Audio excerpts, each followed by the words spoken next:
Okay, so let me get this straight. The party that says, back the blue, just hired a man who was caught on body cam screaming kill him at police officers during a riot, and they didn't hire him at, like, a warehouse. They hired him at the Department of Justice. His name is Jared Wise, former FBI agent, charged with assaulting officers on January 6th, pardoned by Trump, and now he's a senior advisor at the DOJ. In the office investigating weaponization of government. You can't make this up, but that's actually not even the craziest part, because while Bondi's hiring rioters, she's also gutting the anti-corruption unit created after Watergate down to 2 people.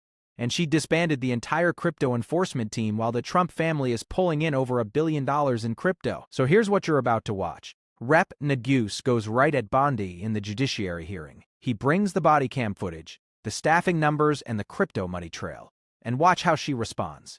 Or more accurately, watch how she doesn't. After the clip, I'm breaking the whole thing down. Let's go. If you come for law enforcement, the Trump administration will come for you, end quote. I want to show you just a brief video. It's about 30 seconds, and I'll ask you a couple questions about it. You guys are disgusting, man. Hey, you guys are disgusting. I'm former law enforcement. You're disgusting. You are the Nazi. You are the Gestapo. You can't see it because you're chasing your pension, right? Your pension, your retirement, right? That's what runs your life, your retirement. The sad thing is they're not even going to get their pension because it's going to be worthless. Shame on you! Shame on you! Shame on you! Yeah! Fuck that! Yeah!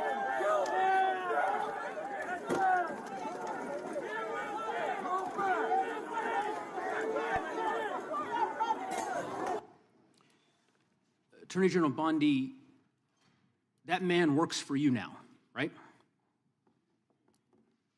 Who was that, Congressman? The man in that video, the one who was in the police-worn body cam footage, the one allegedly yelling, kill him, at police officers on January 6th, his name is Jared Wise. He does work for us. He works for you at the Department of Justice. He does. This is an individual whom a federal grand jury indicted for 2 felonies and 4 misdemeanors related to his participation in the attack on January 6th. One of those charges was forcibly assaulting, resisting, opposing, impeding, intimidating, and interfering with police with the intent to commit another felony. This is who you choose as the chief law enforcement officer of the United States of America to hire at the Department of Justice. Someone on video yelling, kill him, at police officers, right? I believe he was pardoned by President Trump. Oh, he was pardoned. You're right. You're right. Pardoned by President Trump for his offense. Pardoned for yelling, kill him, at police officers. And yet you expect hardworking police officers across the country to believe that you take law enforcement seriously. You could imagine the reaction of so many folks across the country hearing the chief law enforcement officer of the United States refuse to even condemn what that individual whom you've now hired did. But in any event, let's talk a little bit about some of the other divisions within the Department of Justice and what's happened over the last year. You're familiar with the Public Integrity section of the DOJ's criminal division. I think it's referred to as PIN. Is that right? Yes. Okay. Do you know which presidential administration under which the PIN was first created? I can tell you what administration that the weaponization was ended under. I'll reclaim my time. This wasn't a trick question. You don't get to Madam Attorney reclaim General. your time. Madam Attorney General. Because I don't like Mr. Chairman, will you explain to the witness that he does reclaim his time? Because I don't answer a question to your satisfaction. Mr. Chairman. Madam Attorney General, the time belongs to the gentleman from Colorado. The president under which PIN was created was Gerald Ford.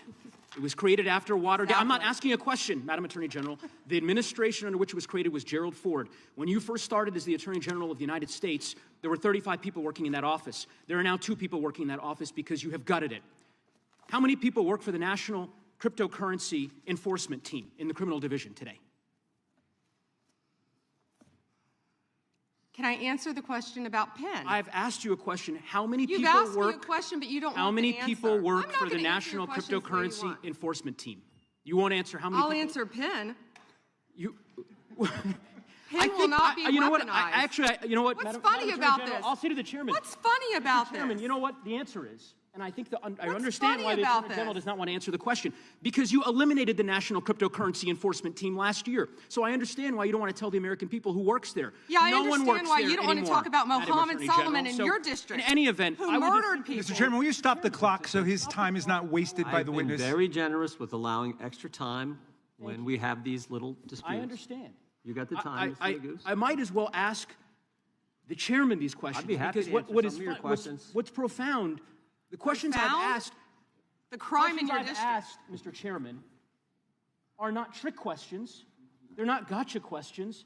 They're actually basic questions about how the Department of Justice functions and the unwillingness of this Attorney General to answer them in good faith. When a member of Congress asks how many people work at the National Cryptocurrency Enforcement Team and the Attorney General refuses to answer it, it is not a coincidence. It's because she eliminated the team. Why? Because her boss, the President of the United States, is making money hand over fist, $1.4 billion over the course of the last year through cryptocurrency holdings. I think what is happening at the Department of Justice is a disgrace, Mr. Chairman, and I would urge you to gain control of this hearing.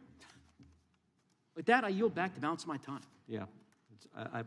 All right, so let's talk about what just happened. Because that wasn't a hearing, that was an autopsy.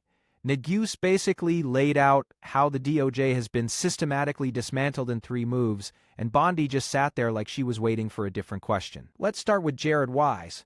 According to the AP, this man was on body cam at the Capitol screaming, "Kill him," and "You are the Nazi" at police officers. He was charged with assaulting officers, civil disorder, entering a restricted building.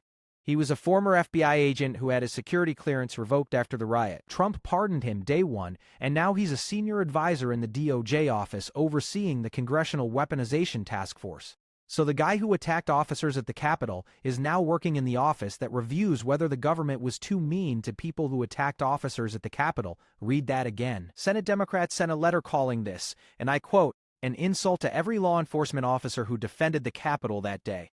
They want to know who authorized the hire. Bondi won't say. She was asked directly in this hearing, and the best she could do was stare and pivot.